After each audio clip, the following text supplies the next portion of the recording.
जय हिंद दोस्तों। समाज को हिला देने वाली एक लड़की है। बचपन में ही उसकी माँ मर जाती है। उसके जीवन में सौतेली माँ आती है, जिसके कारण उसे अपना पूरा बचपन दिल्ली के एक अनाथ आश्रम में बिताना पड़ता है। फिर एक दिन उसे 18 साल का बालिक बताकर आश्रम से निकाल दिया जाता है। उसके जीवन में एक लड़का आता है, वह उससे शादी करता है। फिर जब वह लड़की गर्भवती हो जाती है तो वह लड़का उसे अपने घर ले जाने के बहाने दरभंगा स्टेशन पर ले जाकर छोड़ देता है।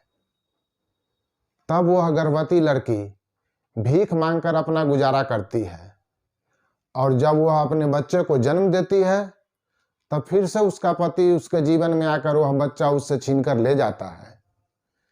किसी तरह वह लड़की पटना के बालिका सुधार गृह में पहुंचती है, जहां उस पर दरिंदगी का वह दौर शुरू होता है जिसे आपने मुजफ्फरपुर बालिका गृह कांड में देखा और सुना होगा।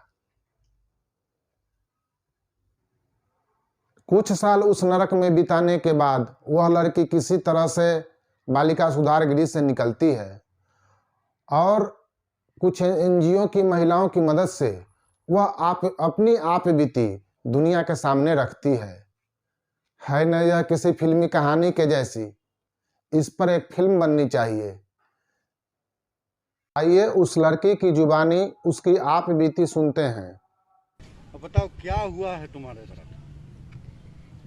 सर हम यहाँ पे वंदना गुप्ता के पास रहते थे। कहाँ? वंदना गुप्ता क्या करती है? वंदना गुप्ता लड़कियों से गलत काम करवाती है, लड़कियों से सेक्स करवाती है, जो हमारे साथ हो चुका है। क्या हुआ तुम्हारे? हमारे साथ गलत हो चुका है। हमारे साथ सेक्स करवाती है, सारी लड़कियों के साथ करवाती है। रात में लड़कों को बुलवाती है और जबरदस्ती गलत काम करवाती है। कौन है वंदना गुप्ता? कौन है? कहाँ पे? क्या करती है? गया घाट में, मतलब बालगृह में वो वहाँ की लीडर वो है, मतलब चेयरमैन है। कब से तुम वहाँ थी? 7 महीने से थी। कहाँ से आई थी तू? हम मतलब आराम से बोलो, कोई हर्ज नहीं। दिल्ली से आई थी। कंजावला आश्रम में ही रहती थी मैं। मेरी शादी हो चुकी है।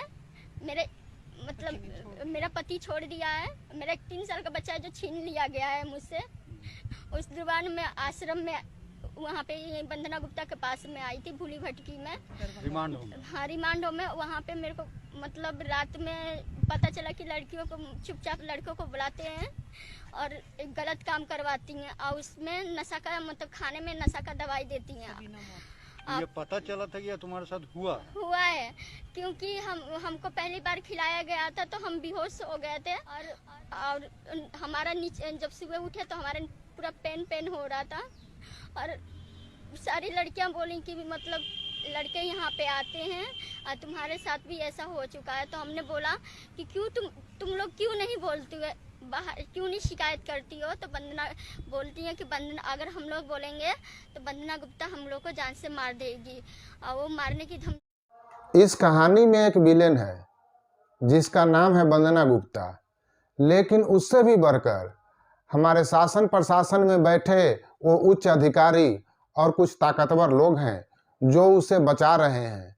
उस पर एक एफआईआर भी दर्ज नहीं होता है, जबकि वह लड़की कई दिनों से दर दर भटक रही है। यहाँ तक कि एक एनजीओ की कुछ महिलाएं उसके साथ अपनी पूरी ताकत लगाए हुए हैं। डीएम एसपी सबसे मिले हैं, लेकिन वंदना गुप्ता पर एक एफआईआर भी दर्ज नहीं होता है। न्याय मिलना तो बहुत दूर की बात है। वह तो भला हो हमारे पटना हाई कोर्ट का, जिन्होंने स्वतः संज्ञान लेते हुए स्वतः एक जनहित याचिका दायर की है और जांच के कई आदेश दिए हैं। सरकार से कई जवाब मांगे गए हैं। अब देखिए इस लड़की को कब तक न्याय मिलता है। इस लड़की की मदद के लिए दिल्ली से निर्भया की केस लड़ने वाली वकील सीमा कुशवाहा भी पटना आ चुकी हैं और आज वह मीडिया से बात करेंगी। हमारे यहाँ एक चलन बन गया है कि अगर किसी सरकारी अधिकारी पदाधिकारी के खिलाफ कोई आम आदमी कोई इल्ज़ाम लगाता है, उनके द्वारा किए गए किसी भ्रष्टाचार पर उंगली उठाता है या उनके दुर्व्यवहार पर उंगली उठाता है, तो उसी आदमी को डरा धमकाकर और उसके चरित्र के ऊपर लांछन लगाकर उसे चुप करा दिया जाता है। इस लड़की के साथ भी यही हो रहा है। अगर हमारे देश में हाई कोर्ट और सुप्रीम कोर्ट न हो तो हमारा देश राजतंत्र से भी बुरे दौर में पहुंच जाएगा। जबकि कई विकसित देशों में हमारे बगल में दुबई में किसी के ऊपर एफआईआर करवाने के लिए आपको थाना में जाकर किसी आदमी से मिलने की ज़रूरत नहीं है। सिर्फ किसी एक मशीन से एक पर्ची कटवाकर आप किसी के ऊपर भी एफआईआर कर सकते हैं। वहाँ एफआईआर करना हमारे देश में एटीएम से पैसा निकालने से भी ज़्यादा आसान है। लेकिन हमारे यहाँ एक लड़की एफआईआर करवाने के लिए कई दिनों से दर दर भटक रही है। उसके साथ एक एनजीओ की कई महिलाएं भी अपनी पूरी ताकत लगाए हुए हैं, लेकिन एक एफआईआर दर्ज नहीं करवा पाए। वह तो भला हो हाई कोर्ट का, पटना हाई कोर्ट का, जिसने उस लड़की के वीडियो वायरल होने की वजह से स्वतः संज्ञान लेकर और जांच के आदेश दिए हैं। अब देखिए इस लड़की को कब तक न्याय मिलता है। अगर यह वीडियो आपको अच्छा लगता हो और आप चाहते हैं कि उस लड़की को न्याय मिले तो इस वीडियो को ज़्यादा से ज़्यादा शेयर करें, ताकि इसकी आवाज़ हर कानों तक पहुँचे और इस लड़की को न्याय मिले। पटना से दिल्ली तक इस लड़की के लिए आवाज़ उठनी चाहिए। धन्यवाद।